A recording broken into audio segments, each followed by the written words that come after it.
Here we go. My name is Daisy Casti, and this is my webpage for DTC 206 Digital Inclusion. This was coded in Adobe Dreamweaver. Here on my homepage, I have my project overview. This site has been created to explore the progress or lack thereof that League of Legends has made throughout the years. While there are many avenues through which this might be explored, I wanted to focus on champion skins. Skins, for those who are not familiar, are alternative appearances for characters that change design while only rarely affecting gameplay. In League of Legends specifically, these effects on gameplay are limited to differing animations or audio clips.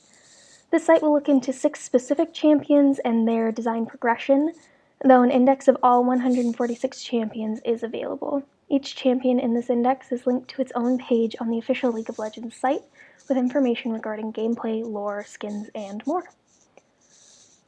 League of Legends is run by Riot Games, which has been pushing for diversity and equality among their developers. I wanted to look into the characters or champions themselves to see if that goal is carried over into their product. Alright. So diversity in gaming has become a very important focus in today's age. People of all ages and races are connecting through video games, and this broad audience needs representation. They need inclusion, they need a sense of belonging. In an effort to discover the level of diversity gaming offers, I decided to look a bit closer into League, which is a game that I personally enjoy. I feel that it is important to be aware of the things that you're supporting, and this has been a great opportunity for exactly that. This page includes an overview of progressional updates between 2009 and 2016.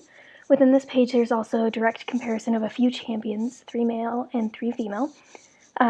And I will be comparing the skin release rates of 2 archers, 2 warriors, and 2 yordles, which are a race in League of Legends. This exercise is meant to see if some champion types are favored over others in the way of developer attention. So, 2009 to 2016. Since this breakdown spans so many years, there are many details available for each individual year. For the sake of time, I will be limiting my reading to the summaries of each section. So, in character design, many of the animal or abstract designs are clearly male champions, which is a continuous pattern that stretched through 2016. Over time, the ratio of Euro white to other more diverse options became more balanced. And this ratio does include our abstract and the champions we can't see as diverse options. And the final female to male ratio as of 2016 was 33 to 58, meaning there were nearly twice as many male champions available as female champions. Here we have our breakdown of the champion releases.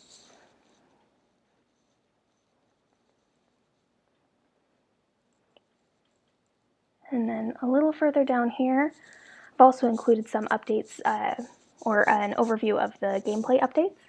Between 2009 and 2016, League of Legends seems to be constantly pushing to improve their game and allow more people to access it. This access seems to have been considered by both the geographic location and the capability of these players. And here we have those details as well.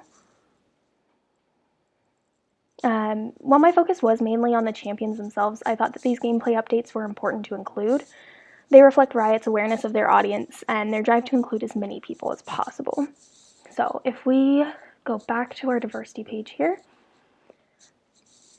we can look at these individual champions to compare the attention they receive from Riot post-release.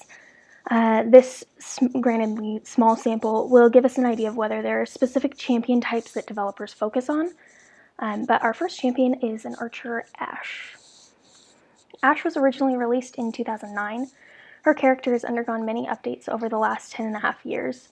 The lore and abilities associated with Ashe have been updated 4 times, and she has a total of 12 skins available. You can see those here. And here we have a list of the skin names and their release dates.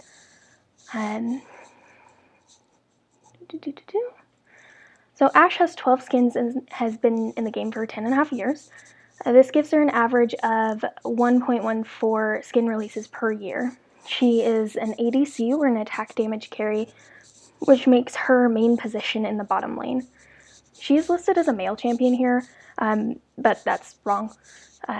36% of League's 146 champions are female, of which Ashe was actually one of the first. So up next, we have our second archer, Varus. Varus debuted in 2012 and has received 3 lore and audio clip updates over the last 7 years. He currently has 9 skin options. Those are here. Once again, we have the release dates and names of each of those skins in this section here.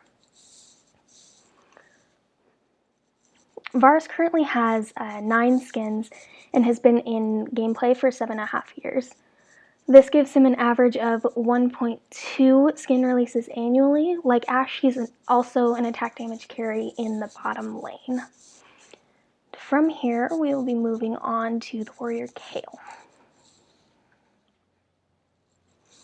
Kayle has been around since 2009, and in those near 11 years, her lore has been updated 4 times. 10 skin options are available for Kayle.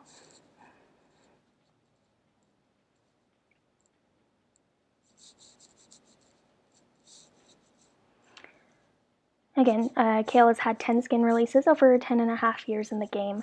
Her average annual skin release is 0.95. Her primary role is in either mid or top lane, depending on gameplay style. Our next warrior is Pantheon. Right here. Pantheon was released in early 2010. His lore has been revised 3 times over the last 9.5 years, and he currently has 9 available skins.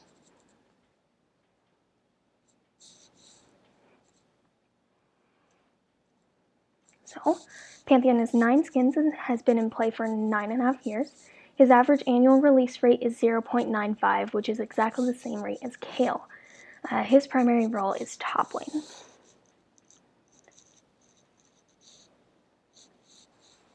Our Yordles are next, and we will be starting with Lulu. Lulu was released in 2012, and her lore has only been updated twice since then. She currently has 9 available skins, which we can see here.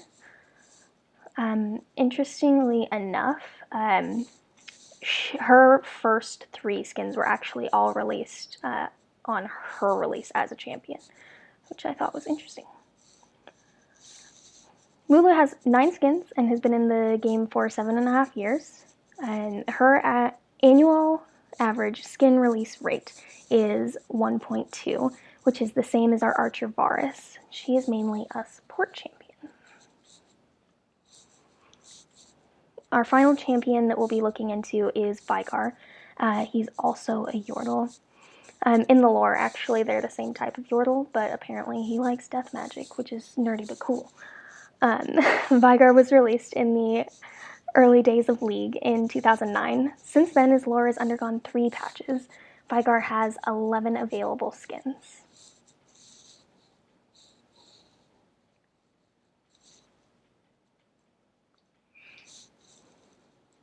So, Veigar has had 11 skin releases over his 10.5 years of gameplay.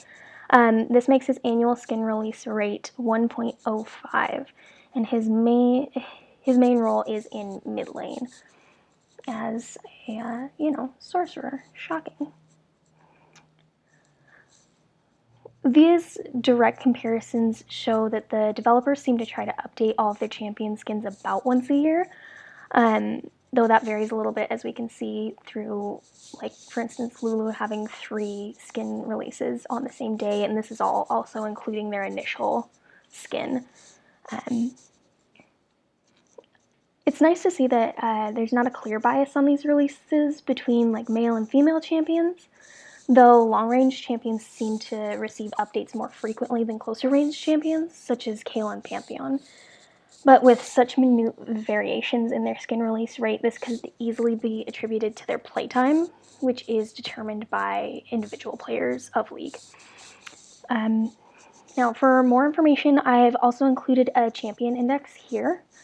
This is, every champion available in League. You can find them alphabetically, which I thought was really fun to include. each one of these is linked directly to their official League of Legends page, where you can find out more about their abilities and their skins. You can click here and go to their lore. So more research can be done on an individual basis. So that way we can reach out further from the limited sample size I used. Here we also have a download button for any more, in-game research, or just to play this really cool game. It's also an option that I recommend. And that's it. Thanks for listening. I hope you enjoy. Like and subscribe, I guess. But have a great day, guys. Dead Week's over.